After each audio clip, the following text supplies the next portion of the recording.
Well, howdy, ladies and gentlemen. Got war number 6 here. Going up against Half Circle Magneto Alliance, HCMA. So let's see. I had 7 fights this war. 7A with Doom and Terrox, and then Sassy on Footloose. 6B with Anti-Venom and Bishop, and then Maw and Mangog. Maw and Conflictor mini, and Mangog on the level 2 mini. And yeah, you know, we lost this war. We kind of beat ourselves. We accidentally placed one of our battle groups placed with a dupe. Can't do that in top tier wars. Which means we couldn't tie. We ended up losing by 1, so the dupe essentially didn't matter. But ultimately, yeah, we had some lousy deaths. I mean, in each battle group, really. You know, we still have 5 stars coming to war, and it just burns.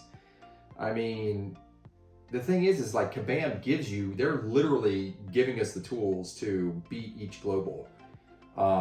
And simultaneously allow us to diversify our attackers, because like Defiance, you know, it's all science and skill champs, I'm almost certain, but most of them are champs that, you know, players wouldn't typically use in war. I mean, a few of them, but really not that many.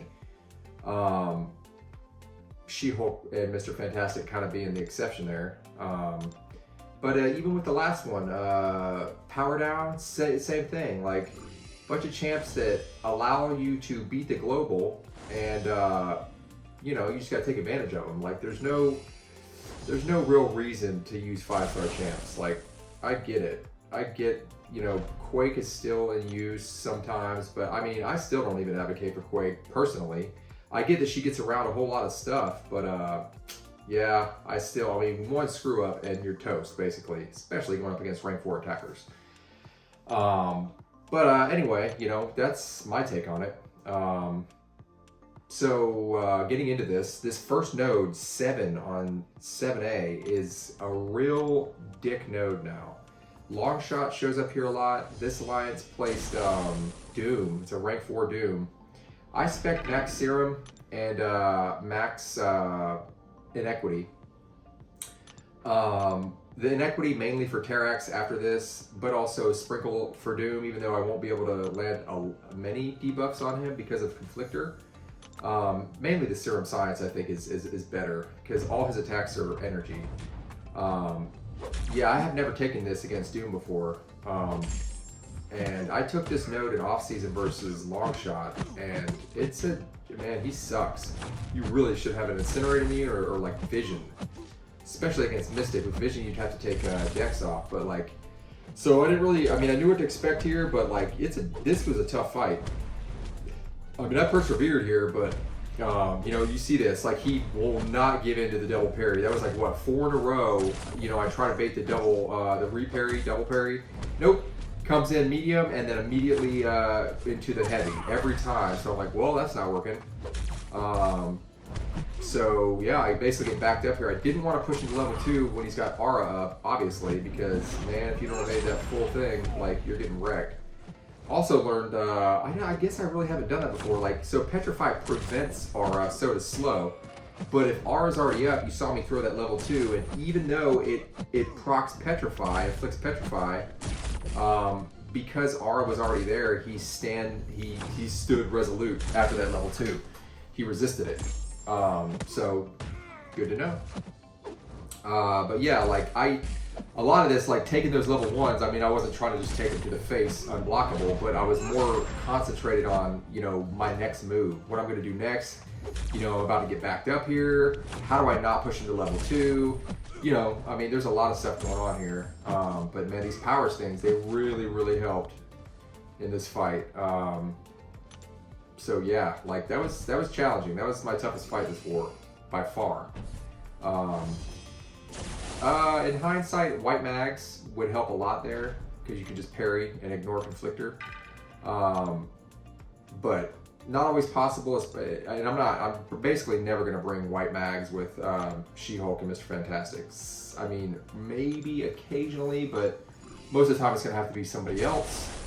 We're not going to double up on this lane. So after taking that one time, I'd do it again. I could do it again. You know, back yourself up, corner yourself, bait the heavy, throw the slow heavy, and just go from there.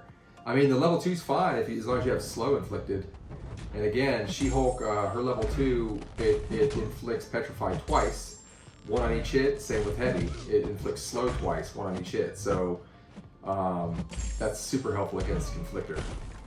This guy, like, you know, Terrox, he shows up here a lot. I mean, it's an okay placement, but you know, basically, unless you slip up, you just play it, you know, safely. Keep your distance. I don't know if Serum helps with this. I think that his or Inequity, or either really.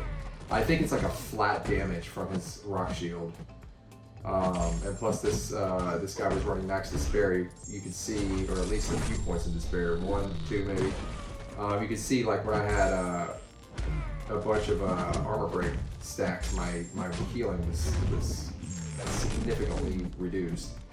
But yeah, you know, basically a lot of just keep away and just parry heavy, parry heavy, parry heavy. He basically never goes red in this on this node, and he just has Rock Shield up the entire time. So as long as you don't get like cornered, and you know, you can really take that node with anyone really. This is a really clean fight.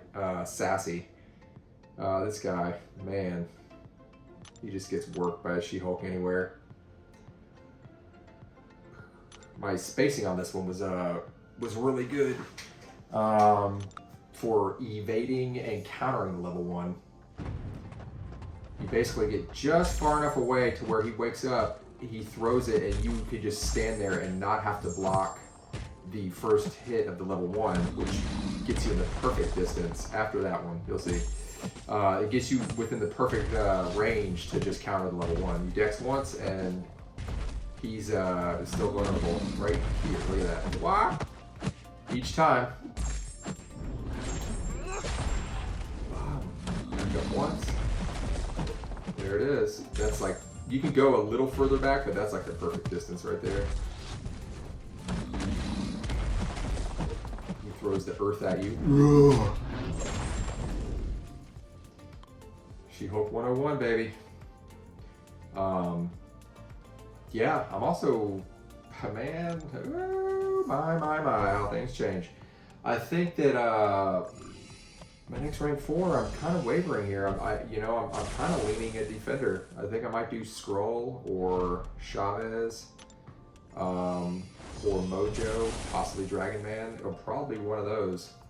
Because I mean, She-Hulk, as much as I want to rank 4 her, like, it's kind of excessive. Like, she just bodies everybody at rank 3. You know, boosted. It's enough, basically. You know, I'd rather have a defender. Defense matters. Plus, it's more, you get more value out of that, I think. Like, because your defender, you just place him every war. You know, it doesn't matter who you're using on attack. Sure, I use She-Hulk pretty much 90% of the wars, but you know, then you know, you can argue that I don't necessarily need the rank 4. Rank 4 defenders, they do make a difference. I mean, they help. All their attributes, you know, are boosted from each node, so we'll see. Still a little ways off, but it's coming. It's coming. This fight, I just started, like, I saw immediately that, like, all I have to do is just keep pushing to level 1, bait the level 1, and I can just finish with full yellow bar that way. I don't need to even parry. So that's what I did. Like, no, let's go for that full yellow. Anti-Venom, like, yeah, not a very good defender. A really cool champ, really useful. Lane in our battle group, he's been using Anti-Venom a lot. Obviously great with Spider 99, for Spider 99, that synergy, but he's a really good champ on his own. I haven't really played around with mine much. Mine's rank 3, but yeah, he's a good champ. He's a good champ.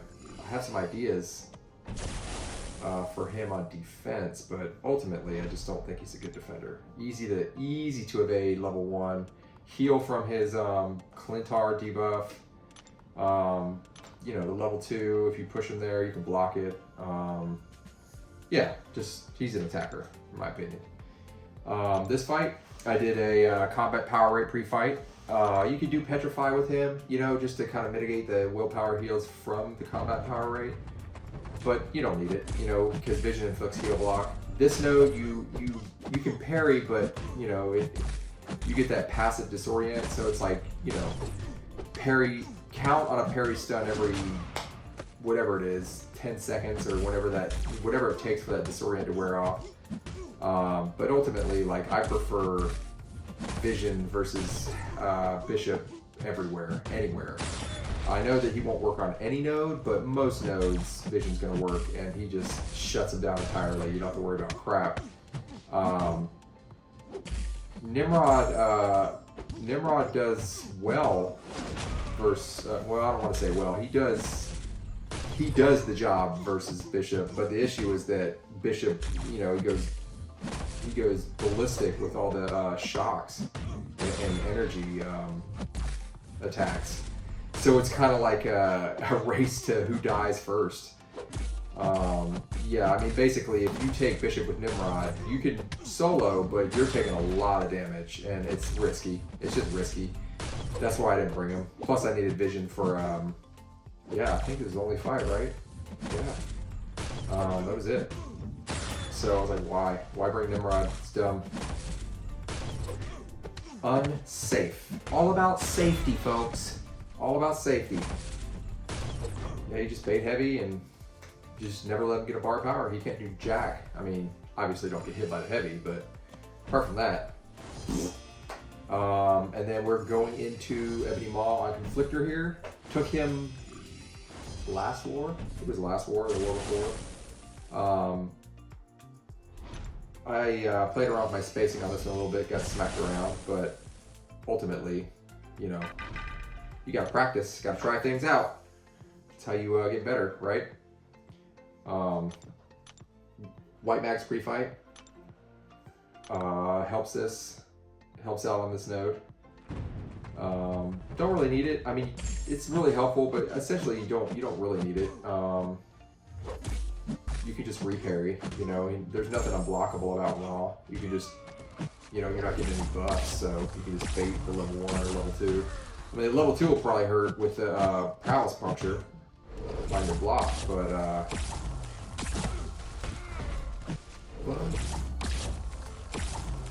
Maw. I'd rank 4 Maw. Mine's not Duke though, so I mean, neither is my Chavez, but Chavez, her dupe is literally for attack, so it makes no bearing on defense.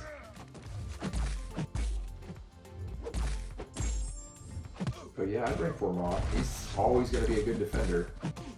He's annoying as hell, can't barely parry the guy. He just killed over. Puh, those power sting deaths are so good. I think 4 power sting deaths in this. I'm pretty sure Doom, Sassy, Ebony Maw, Mangog all die from power sting death. Possibly, what's his face? Anti-Venom. I don't remember. But yeah, you guys know how this ends.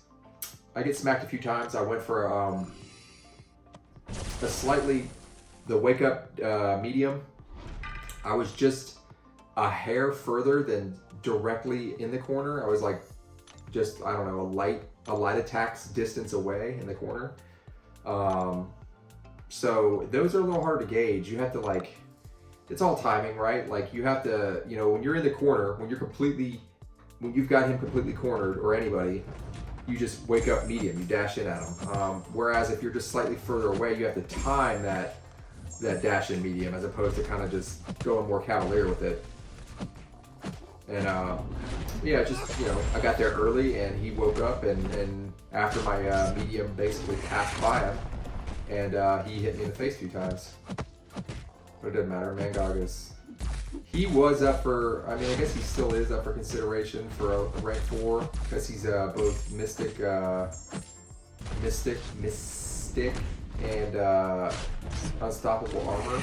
But I don't know, like he's only really good on this node, maybe one other one, you know, whereas, you know, you've got the other ones I spoke about, they're good on way more nodes. And I mean, to be honest, like if I had my 6-star man thing or 6-star Sassy Duke, I would for sure rank for one of them.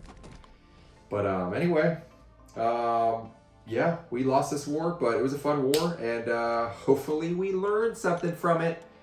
We'll catch you guys in the next one. Thanks for watching, and peace.